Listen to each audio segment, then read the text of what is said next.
Morning everyone. कल के video में जो है हमने लीबिया में लोकतंत्र की स्थापना के बारे में पढ़ा था। आज की वीडियो में लीबिया की तरह ही भारत की तरह ही एक और देश बर्मा, उसके बारे में हम पढ़ेंगे। ठीक है बच्चों, सभी बच्चे वीडियो देखें, कमेंट्स जरूर करें, डाउट्स जरूर पूछें। सभी बच्चे, अभी भी बच्चे वीडियो पूरा नहीं देख रहे हैं, सिर्फ 10 से 12 बच्चे ही देख रहे हैं और वो भी पूरा नहीं देखते हैं। तो सभी बच्चे जो है वीडियो देखें। बर्मा या म्यांमार, ठीक है। भारत की तरह म्यांमार भी ब्रिटेन का उपनिवेश था। ठीक है, हमारा देश जो है इंग्लैंड का गुलाम था, वैसे ही जो है म्यांमार बर्मा भी जो है इंग्लैंड का गुलाम था। यह सागवान की लकड़ी, टीन जैसे खनिज, कीमती पत्थर जैसे नीलम, माणिक व चावल इत्यादि का प्रमुख उत्पादक देश था। ठीक है, जो म्यांमार है वो क्या है, सागवान की लकड़ी और टीन जैसे खनिज जो है क्या है, और साथ ही साथ जो महंगे पत्थर जैसे नीलम और माणिक तथा चावल का जो है ये उत्पादक देश था। भारत की आज़ादी के 5 महीनों के बाद ही म्यांमार की स्वतंत्रता मिल गई। कि जैसे ही भारत को आज़ादी मिली 15 अगस्त 1947 को, उसके 5 महीने बाद जो है म्यांमार भी आज़ाद हो गया। वहाँ भी भारत की तरह संसदीय लोकतंत्र की स्थापना की गई। भारत में लोकतांत्रिक सरकार है ना, वैसे ही जो है म्यांमार में भी जो है लोकतांत्रिक सरकार की स्थापना की गई, जिसमें 2 सदन थे। हमारे यहाँ भी 2 सदन है ना, लोकसभा और राज्यसभा। ठीक है, ऐसा लगा जैसे म्यांमार भी भारत की तरह लोकतांत्रिक देश बनकर उभरेगा, किंतु म्यांमार के पास उस समय कोई मजबूत राजनीतिक दल, कुशल नेतृत्व, जन चेतना नहीं थी जो म्यांमार को सही मार्ग दिखा सके।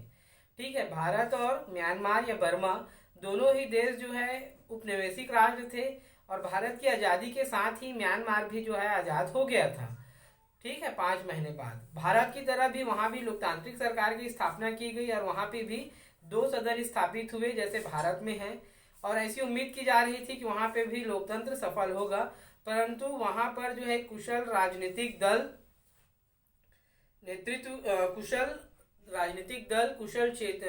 कुशल नेतृत्व और जन चेतना की कमी थी, जो म्यांमार को सही मार्ग नहीं दिखा पाई। म्यांमार में लोकतंत्र 4 जनवरी सन 1948 को आंग सान नामक एक बर्मन जाति समूह के नेता के नेतृत्व में म्यांमार को स्वतंत्रता मिली। ठीक है, 1948 4 जनवरी को आंग सुन नामक एक व्यक्ति हैं जो बर्मन जाति के थे, उनके नेतृत्व में जो है म्यांमार को स्वतंत्रता मिली। अलग अलग जातीय समूहों के नेताओं ने आपसी बातचीत कर समझौता किए।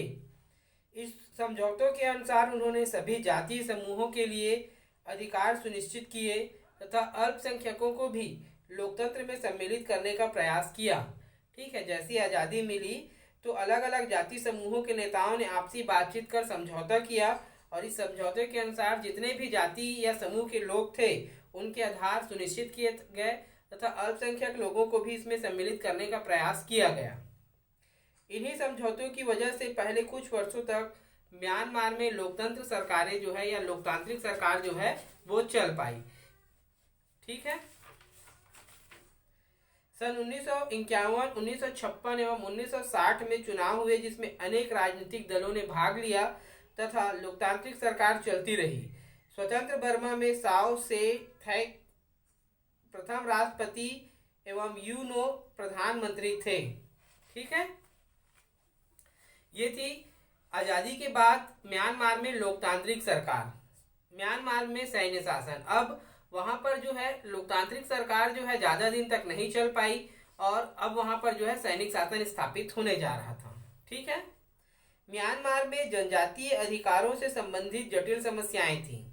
ठीक है, क्योंकि वहाँ पे जनजातीय समूह अधिक थे और उनके अधिकारों के संदर्भ में जो है बहुत जटिलता थी। इनका हल एक मजबूत संस्था वाले प्रशासनिक ढांचे से ही निकल सकता था। ठीक है, जो समस्याएं थी उसका हल जो है एक प्रशासनिक या सरकार की एक ऐसी प्रशासनिक दल जो मजबूत हो, उसी के माध्यम से जो है इस समस्या को हल किया जा सकता था। म्यांमार में ऐसे ढांचों की कमी थी या ऐसे समूह की कमी थी जो शक्तिशाली हो और इन समस्याओं को सुलझा सके। सेना ने कई जनजातीय क्षेत्रों पर कब्जा कर शासन स्थापित किया। जो वहाँ के सेना थे, हमने लीबिया के बारे में भी पढ़ा था ना कि पहले जो है वहाँ पर राजा इदरिस ने शासन किया। उसके बाद क्या हुआ कि जो कर्नल मुअफ्फर गद्दाफी है वो क्या थे वहाँ पे सेना के शक्तिशाली अधिकारी थे, बाद में जो है उन्होंने उस पर अधिकार कर लिया। वही चीजें यहाँ पर भी सामने आने लग गई कि वहाँ के कुछ जनजातीय जो क्षेत्र थे उस पर जो है शासन द्वारा कब्जा कर लिया गया। इसके विरोध में कई जनजातियों ने हथियार उठाए, सेना ने उसे दबाना शुरू कर दिया। सेना अध्यक्ष जनरल लेविन ने सन 1962 में निर्वाचित सरकार का तख्ता पलट दिया और देश का शासन अपने हाथों में ले लिया। ठीक है, जो सेना अध्यक्ष थे, सेना का प्रमुख व्यक्ति या प्रमुख अधिकारी था, उन्होंने क्या किया, जो लेविन है उन्होंने 1962 में जो निर्वाचित सरकार थी उसका तख्ता पलट कर दिया या उसे शासन से हटा दिया और वहां पर देश की बागडोर जो है उन्होंने अपने हाथ में ले ली। उन्होंने उद्योग व खनिज भंडारों का राष्ट्रीयकरण करने की कोशिश की, अर्थात जो है पूरे देश के लिए निःशुल्क शिक्षा एवं आम आदमी की को स्वास्थ्य की सेवाएं उपलब्ध करवाई कि भाई जो भी वहाँ पे रह रहे हैं उन लोगों को जो है शिक्षा और स्वास्थ्य की व्यवस्था करवाई गई। सन 1962 एवं 1965 के बीच जमींदारी और सूदखोरी के खिलाफ जो है महत्वपूर्ण कानून बनाए गए। ये कानून गरीब किसानों की भूमि एवं संपत्ति के अधिकारों की सुरक्षा के लिए बनाए गए थे।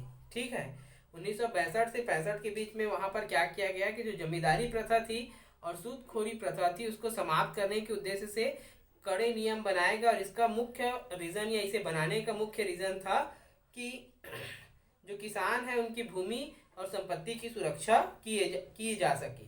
इन कानूनों में बटाईदार के हितों की भी सुरक्षा का ध्यान रखा गया कि जो जमीन या जो हिस्सा है उसमें किसानों के अतिरिक्त जो लोग भी लाभ पाते हैं बटाईदार, उनका भी जो है उनका ध्यान रखा गया। सैनिक शासन व लोकतंत्र का संघर्ष। ठीक है, म्यांमार में सैनिक शासकों ने जनता को यह दिखाने का प्रयास किया कि वे जनता के हित के लिए काम कर रहे हैं। ठीक है, जो सैनिक शासन जनरल विपिन ने स्थापित किया था, उन्होंने अपने कार्यों के माध्यम से यह दिखाने का प्रयास किया कि वे देश हित के लिए या जनता के हितों को ध्यान में रखते हुए काम कर रहे हैं। उन्होंने उद्योगों एवं खदानों का राष्ट्रीयकरण कर दिया। परिणाम यह निकला कि देश के सभी संसाधनों का अधिकार सेना के हाथों में आ गया। जहां लीबिया में सेना के शासन से देश की प्रगति एवं कल्याण हुआ, वहीं म्यांमार में कोई प्रगति नहीं हुई और म्यांमार आर्थिक रूप से अधिक निर्धन देश बनता चला गया। ठीक है, जो जनरल विपिन है उन्होंने देश के जो प्रमुख संसाधन के जो क्षेत्र थे उनका राष्ट्रीयकरण करके जो है सेना के अधिकार में ले लिया। हमने लीबिया के बारे में पढ़ा था कि जैसे वहाँ पर तेल और प्राकृतिक गैस के जो क्षेत्र थे उनका राष्ट्रीयकरण किया, जिसकी वजह से जो है लीबिया पहले एक गरीब देश था, वो आगे चलकर क्या हुआ, एक अमीर देश बन गया। लेकिन यहाँ पर उल्टा हुआ, वहाँ पर सैनिक शासन के स्थापित होने से विकास हुआ, परंतु यहाँ पर जो है क्या हुआ कि वो और निर्धन देश बन गया। किसानों को अपनी संतान सेना के हाथों में बेचनी पड़ रही थी। गरीबी के कारण उन्हें खेतों में मजदूरी का काम करना पड़ता था। जो सैन्य अधिकारी सरकार चला रहे थे वे उन पर आरोप लगाते थे कि वे मानव अधिकारों का उल्लंघन कर रहे हैं। ठीक है, गरीबी के कारण उनको खेतों में मजदूरी करनी पड़ती थी, साथ ही साथ उनको जो है अपने बच्चों को सेना के हाथों में बेचना पड़ता था। इसके अलावा जो सैन्य अधिकारी सरकार चला रहे थे वे उन पर आरोप लगाते थे कि वे मानव अधिकारों का उल्लंघन कर रहे हैं। नागरिकों को उनके घरों से बेदखल कर दूसरे स्थान पर भेज रहे थे। श्रमिकों से जोर जबरदस्ती से या बलपूर्वक काम करवाए जा रहे थे एवं बाल श्रमिकों पर भी अत्याचार कर रहे थे। म्यांमार में छात्रों द्वारा ही अधिकतर विरोध प्रदर्शन किया जाता था, जिसे सेना द्वारा कुचल दिया जाता था। अब सेना के द्वारा जो ये शासन या दुशासन किया जा रहा था उसके खिलाफ जो है वहाँ के छात्रों द्वारा जो है लगातार आंदोलन किया जाता था, लेकिन उसे जो है सेना का जो शासन है वो आसानी से कुचल देते थे, दबा देते थे। सन 1988 में सेना के खिलाफ एक बड़ा प्रदर्शन किया गया जिसे सेना ने बड़ी निर्ममता से कुचल दिया। ठीक है, 1988 में सेना के खिलाफ जो है एक बड़ी प्रदर्शनकारी जुलूस निकाली गई, विरोध किया गया, लेकिन उनको जो है सरकार ने बहुत निर्ममता से कुचल दिया। हजारों प्रदर्शनकारी मारे गए। वहां सेना के एक दल ने शासन अपने हाथों में ले लिया, जिसे चुनाव कराने का वचन दिया। ठीक है, वहां पे सेना का एक दल था, उन्होंने क्या किया, फिर से देश को जो है अपने हाथों में ले लिया और उन्होंने वादा किया कि वे चुनाव कराएंगे। इसी समय म्यांमार में आंग सान सू की ने देश में राजनीतिक सुधार के लिए आंदोलन प्रारंभ किया। तब से सू की वहाँ के लोकतंत्र के संघर्ष की प्रमुख नेता बन गई है। ठीक है, और जो आन सू की है वो वहाँ की लोकतंत्र के लिए प्रमुख नेता बन गई है। म्यांमार के शासकों ने 1990 में चुनाव घोषित किए। इन चुनावों में एक राजनीतिक दल नेशनल लीग फॉर डेमोक्रेसी ने 80% के भारी बहुमत से चुनाव में जीत हासिल की, जबकि उनकी नेता सू की जेल में थी। ठीक है, जब चुनाव हुए तो जो सू थी नेता थी वो उस समय जेल में थी, लेकिन उसकी पार्टी ने 80% के बहुमत से जो है चुनाव जीत लिया। सेना ने उन्हें रिहा करने से मना कर दिया और उनके दल को सरकार बनाने की अनुमति नहीं दी। जीतने के बाद भी जो सैनिक शासन वाले समूह थे उन्होंने जो है पहले तो उस नेता को रिहा करने से मना कर दिया और बाद में क्या किया उन्होंने कि उस दल को चुनाव जीतने के बाद भी सरकार बनाने की अनुमति नहीं दी। चुनाव खत्म होने के बाद सेना ने उन्हें जेल से निकालकर उनके घर में ही नजरबंद कर दिया, जहां से वे ना तो बाहर घूम सकती थी और ना ही किसी से बात कर सकती थी। नजरबंद करने का क्या होता है कि आपको एक कमरे में या एक घर में जो है बंदी टाइप का बना लिया जाता है। आपसे मिलने की किसी को अनुमति नहीं होती है और ना ही आपको कहीं बाहर जाने की अनुमति होती है, लेकिन आप जो है अपने घर में स्वतंत्र होते हैं, जेल में नहीं होते हैं। उन्हें अपने पति के अंतिम संस्कार में भी भाग लेने नहीं दिया गया और ना ही अपने दोनों बेटों से मिलने दिया गया। विश्व के लोकतांत्रिक देशों ने म्यांमार के सैन्य सरकार पर जोर डाला कि वे अपने देश में जेल में बंद सभी राजनीतिक कैदियों को रिहा करे तथा वहां लोकतांत्रिक सरकार की स्थापना करे। ठीक है, फिर बाद में क्या हुआ कि जितने भी देश विश्व में हैं जो लोकतांत्रिक सरकारें वहां पर बनी हुई हैं उन लोगों ने म्यांमार पर दबाव डाला कि वे अपने जेल में बंद सभी राजनीतिक जो बंदी हैं उन्हें रिहा करें और वहां पर लोकतांत्रिक सरकार की स्थापना करें। अंतर्राष्ट्रीय स्तर पर दबाव डालने हेतु सभी देशों ने म्यांमार से व्यापारिक संबंध तोड़ दिए। ठीक है, म्यांमार पर दबाव बनाने के लिए उन लोगों ने क्या किया कि जितने भी देश थे उन लोगों ने उनके साथ व्यापारिक संबंध समाप्त कर दिए ताकि म्यांमार पर दबाव बनाया जा सके। इस कारण म्यांमार ने ना तो आयात कर सके और ना ही निर्यात, ना तो उन्होंने किसी को सामान बेच पाया और ना वो कहीं से खरीद पाए।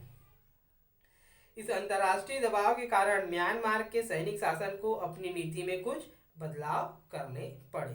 तो बच्चों ये था म्यांमार जो भारत के साथ आजाद हुआ, लोकतांत्रिक सरकार की स्थापना हुई, उसके बाद वहां पर सैनिक शासन हुआ, फिर से चुनाव हुए और जो सैनिक सरकार है वो अब बदलाव की ओर बढ़ रही थी।